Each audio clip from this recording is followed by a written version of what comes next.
لا ماريا انت من حفظة الجيل الثاني ديال القايد عيسى بن عمر، وإلا كتكلمي لينا حنا امام كي تنقولوا المكتب الرئيسي اللي كان تيخدم فيه القايد عيسى بن عمر، وإلا كتكلمي لينا على هاد الشخصيات. Bon, je me présente, Anna, je suis Maria Rachid. Je suis la fille de la petite fille de Lalla Zoleha, la fille du Qaïd Sirissa et de Lalla Etona, fille de Qaïd Benba. Mon aïeul Qaïd Sirissa est originaire de Saqi al-Hamra. C'est un descendant de Sidi Ahmed al-Aroussi. Sa famille se sont installés ici à Abda, précisément à Tamra. C'est là où il est né. Donc mon aïeul, il avait servi 4 rois. Je ne cesserai jamais de le dire. C'était un grand nationaliste. Il était très attaché au trône alaouite. Et il avait même refusé de signer l'acte du protectorat. Et c'est la raison pour laquelle les Français ont voulu se débarrasser de lui, étant donné qu'il avait 2000, je pense, à 3000 soldats qui lui appartenaient. Et comme d'ailleurs on dit qu'il tuait 2 veaux, 10 moutons et 200 poulets pour nourrir toute cette population. Il les égorgeait, voilà, il les égorgeait pour nourrir toute cette population. Donc, Qaïd Sirissa avait également, c'était un homme très droit.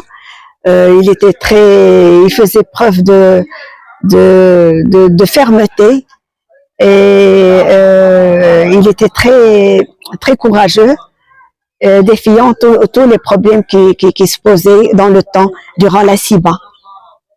Alors c'est la raison pour laquelle les Français l'ont redouté, surtout qu'il a refusé de collaborer avec eux. Donc ils ont inventé, bon, il avait des problèmes aussi avec les Ouled Zid, n'oublions pas. Et les Ouled Zid, n'oublions pas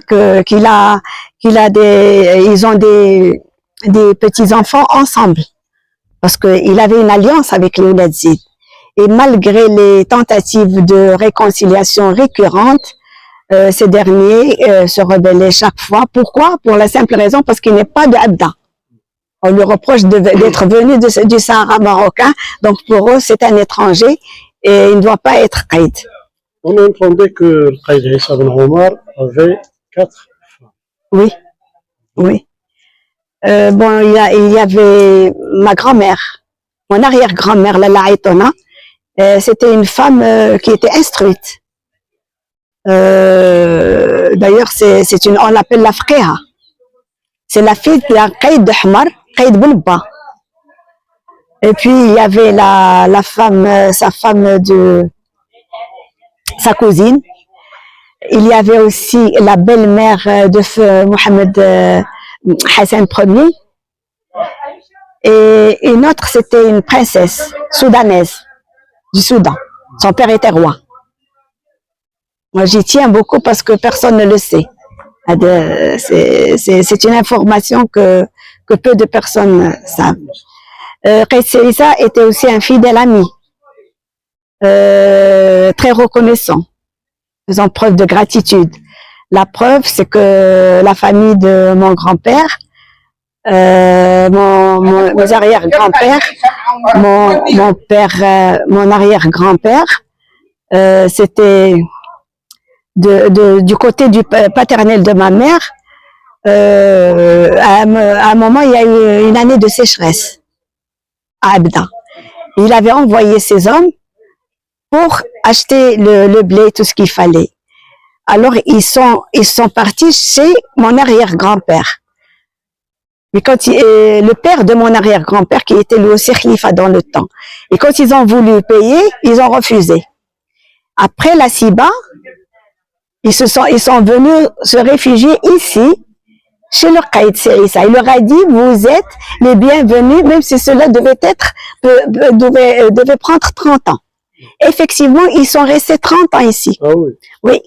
Donc, mon grand-père, qui allait devenir le mari, son gendre, le mari de sa fille, il est né ici. Son frère est né, tous les enfants sont nés ici, les oncles de ma mère. Sauf un qui était le fils d'une Jaria, mais les autres, ils sont tous nés chez la maison, à la maison du Qaïd. Et n'oublions pas qu'ils ont repris les habitudes et les traditions du Qaïd qui existent à ce jour chez eux. À titre d'exemple, maintenant, mon grand-père, Qaïd Abslam, qui est le mari de Zolikha, ma grand-mère, qui est la fille du Qaïd. Alors, il exigeait, j'étais encore petite, moi je me souviens qu'il m'avait apporté une tenue marocaine, je pleurais, je ne voulais pas la porter. Je disais Hidoua, Hidoua, Hidoua. Et donc, mon grand-père, il disait à ma mère, c'est l'arrière-petite-fille du Qaïd, il faut qu'elle s'habille d'une manière merzénienne. Et jusqu'à présent, moi, je porte des tenues merzéniennes pour la mémoire de ma mère et de mes parents, de mes alliés maternels. Donc, et lui, c'était quelqu'un de très, il était pieux d'ailleurs. Il y a des maisons, enfin, il y a des versets coraniques écrits ici dans la Kasbah. Hélas, on les voit plus. Il faisait partie de la Zawiya Tijaniya. Et il aimait bien les sophies. Et il voulait assimiler d'ailleurs sa Kasbah à une Zawiya. Mais hélas, on l'a pas réhabilité. On a terni son image de marque abusivement avec cette histoire de Kharboucha dans les réseaux sociaux qui n'a rien à voir avec la réalité. Parce que lui, il a beaucoup fait pour son pays et pour plein de personnes avec qui il respectait les gens malgré tout. Bon, je ne dirais pas qu'il n'était pas ferme, parce que dans le temps, ça supposait de la rigueur, de la fermeté, beaucoup de courage. La mission d'un homme, exactement l'obligé. D'ailleurs, on ne pouvait pas d'ailleurs un homme. D'ailleurs, c'est pas lui qui a cherché à être Qaïd. Qaïd, c'est l'autorité qui l'a cherché. Parce que dans ce temps, ils ont remplacé, je crois, son frère, oui, son frère qui était malade. Donc, on demandait absolument à ce que un Qaïd soit un notable ayant une influence dans la tribu, la richesse, c'est ça. On faisait toujours on allait souvent d'ailleurs faire une enquête sur le futur Qaïd ou le futur Muqaddam pour voir s'il pouvait vraiment. Mais là malheureusement, ils l'ont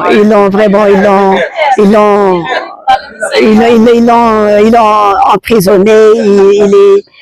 C'est vraiment dommage. Ils ont usurpé ses biens. Je vous donne un titre informatif. Feu Abdelhab Moussor, qui était un grand ami de mon père, il m'a confié qu'il avait une fois vendu 600 hectares lorsqu'il était dans la résidence surveillée à Glaoui. Dites-vous bien, certainement il a dû la vendre à un prix dérisoire. Hein. Le Glaoui, il a été lui aussi responsable de ce qui lui est arrivé, parce que lui, le Glaoui, il était avec les Français. Or, mon grand-père, il n'a jamais été. D'ailleurs, c'est le premier nationaliste de son temps. Et une information aussi, c'est que la maman de Abdelkarim Khattabi est morte ici, dans la Kasbah. Il avait des relations avec Abdelkarim Khattabi, qui était lui aussi un nationaliste. Alors, mes aïeux, lorsqu'ils sont après, il leur avait promis, parce qu'ils sont venus se réfugier chez lui durant la Siba, et il leur avait promis de les envoyer avec tout leur statut de Qaïd, comme s'ils étaient des Qaïd.